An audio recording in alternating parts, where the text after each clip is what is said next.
I want to start by commending you and Senator Cantwell for getting this bill to the floor. And they say third time's a charm. I think this may be the fourth or fifth time. But I will say that I marvel, Senator Cantwell and Senator Murkowski, at your patience and your persistence.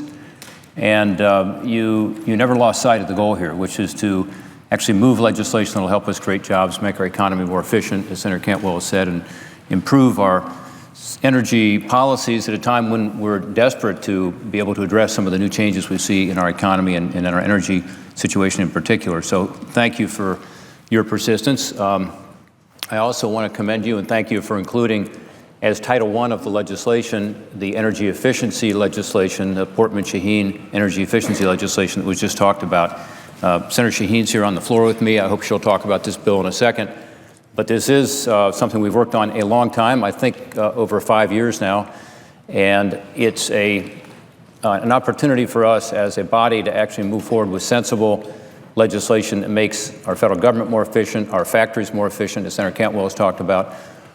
It improves our ability to create jobs and to be able to be more energy independent. It's the kind of win-win legislation that we do too often or too seldom around here, and it's an opportunity, I think, for us today to send a strong message to the House that we'd like to move broad energy efficiency legislation, and hopefully we can get it to the President's desk for signature and move it ahead. There are two parts of the Energy Savings and Industrial Competitiveness Act. That's our legislation that has already been passed by this chamber, and those two parts have been signed by the President. They are at work now, and I will say already they are helping to allow individuals to use less energy and therefore have more savings, to let companies be more efficient, to create more jobs, and to reduce emissions. Now it's time to pass this remaining part of the legislation, the main part of the legislation, which are these bipartisan reforms we're taking up today. It's about time we get these across the finish line. The priority I've had here in the Senate has been on jobs and wages, and that's exactly what this legislation does. It's really a jobs bill, among other things. According to a recent study of our legislation, the Portman-Shaheen bill, by 2030, it will help create nearly 200,000 new jobs, 200,000 new jobs, and help the economy by saving consumers about $16.7 billion annually in reduced energy costs.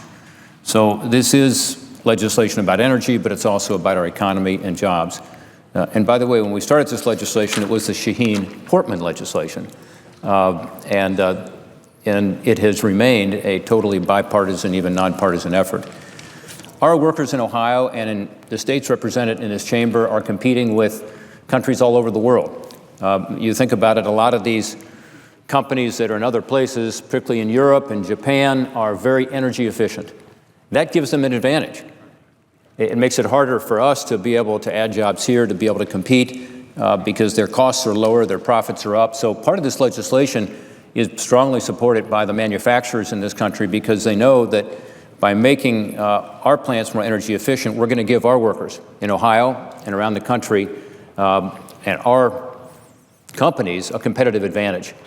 And so that's one thing that's very important about this legislation is that this will help us to be able to compete in a global economy.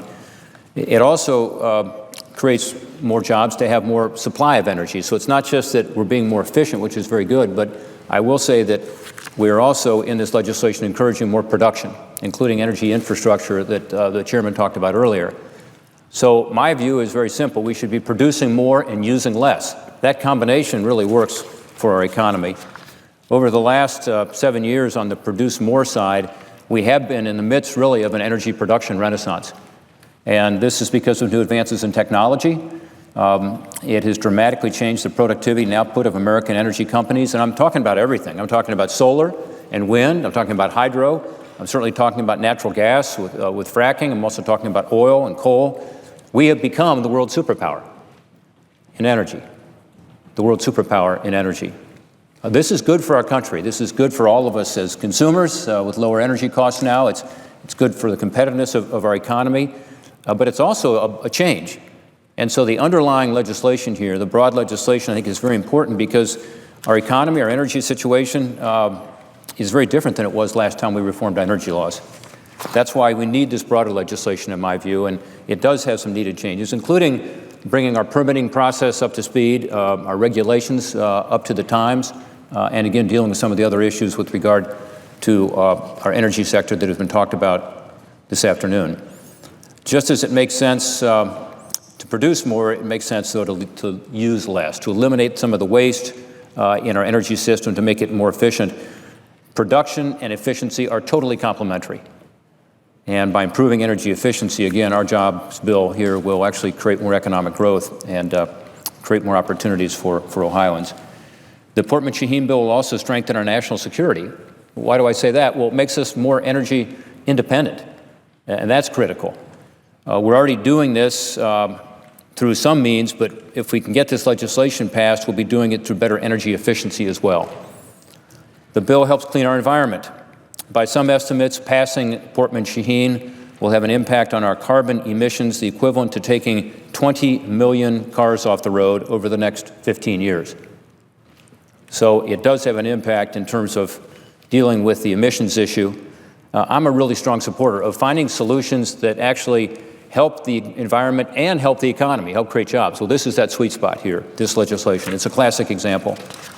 Our bill also provides a model for how to ensure we can do it without a lot of new job-destroying mandates or regulations. There are no mandates in this legislation. There are lots of incentives for the private sector, but we try to make the federal government in this legislation a better partner rather than a better taskmaster.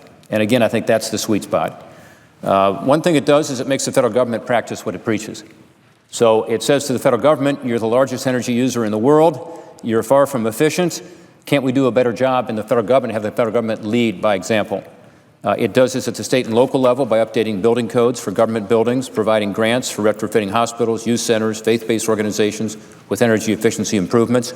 It would get rid of some of the duplicative green building programs that are at the Department of Energy to make sure those are working better, more consolidated. It establishes a federal smart building program to conduct research and development on smart building technology that was talked about by Senator Cantwell a moment ago. Huge opportunity here where 40% of our energy use is in our buildings. It would codify in statute that federal agencies must reduce their energy intensity 2.5% per year over the next decade. So it codifies some of what's already in place, but to ensure that goes forward.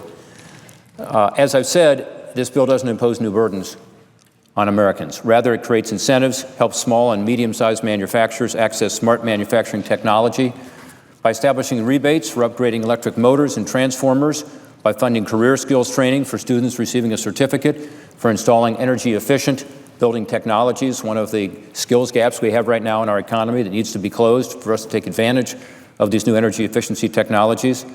Rather than the federal government telling companies what to do, under this bill, the federal government helps them to become more efficient. And it's not just American companies.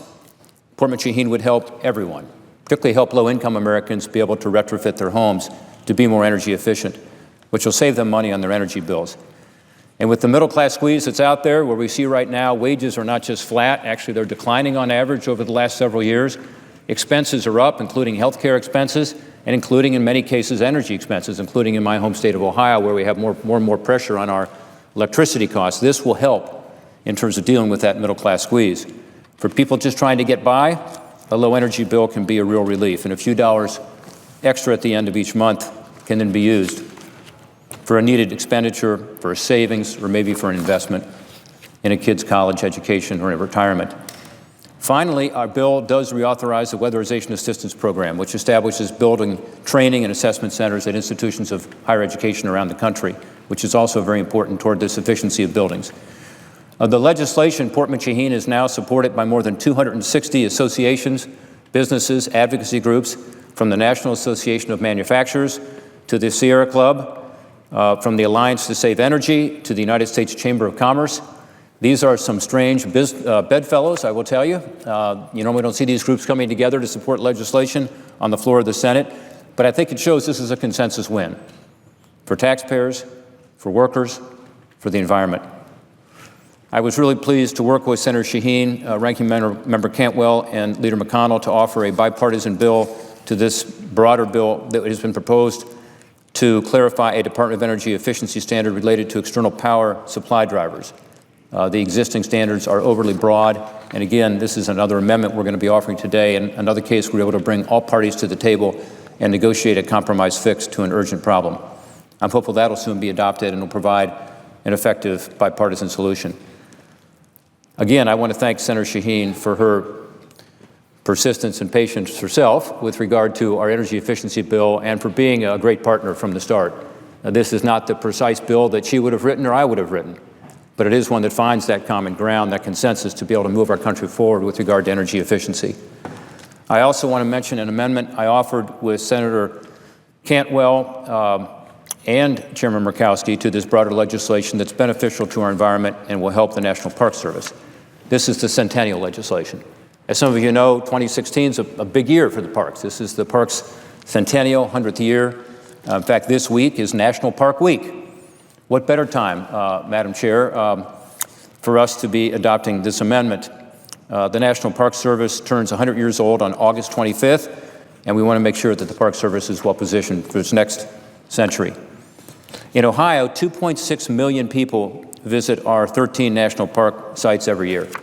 So you might not think of Ohio as being a big national park state. It is. We're blessed to have these sites which preserve and protect the natural beauty of our state. In Ohio, we're very grateful to the National Park Service for their custodianship, their stewardship of treasures like the Cuyahoga Valley National Park, one of the top 10 parks in the country in terms of visitation, and also about 4,000 or so Ohio sites on the National Register of Historic Places. Our amendment would officially set up 2 funds to help the Park Service be more effective going forward.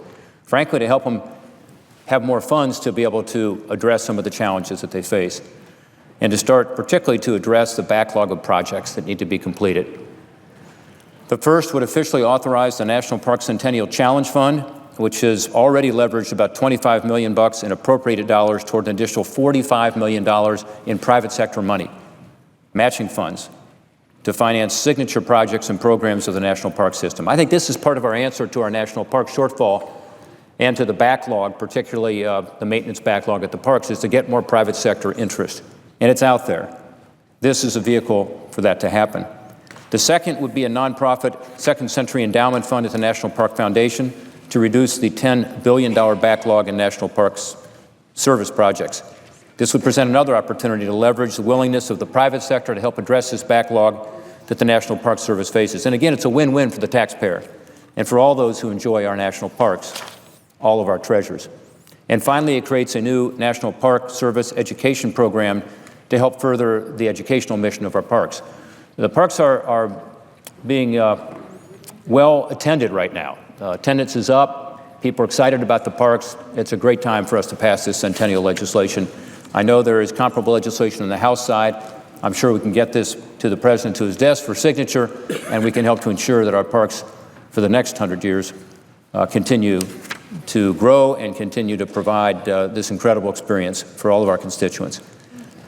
This legislation is another, again, example of where we've come together on a bipartisan basis to do this, and I want to thank, again, Senator Cantwell for her work on this and Senator Murkowski for putting it in this legislation. Finally, I'm really pleased that we were able to include the Land and Conservation Fund permanency in this legislation and also the Sportsman's Bill in this legislation to expand and ensure access to public lands for hunting and fishing. Bottom line, Madam President, I encourage everybody to vote for this bill, Republican and Democrat alike. This is a good bill. It is a bill that will drive infrastructure investments in my state of Ohio and around the country. It'll protect the grid from cyber and physical attacks. It'll allow more exports of liquefied natural gas, which is good for our economy. It'll make our federal government more efficient. It'll make our economy more efficient. It creates jobs. It helps clean up the environment, and it helps modernize our government. To me, that constitutes a victory for all of us. I congratulate Senator Cantwell and Senator Murkowski for getting this to the floor, and I look forward to its passage later today. Thank you, Madam President. I yield back my time and hope my colleague from New Hampshire will have the opportunity to speak.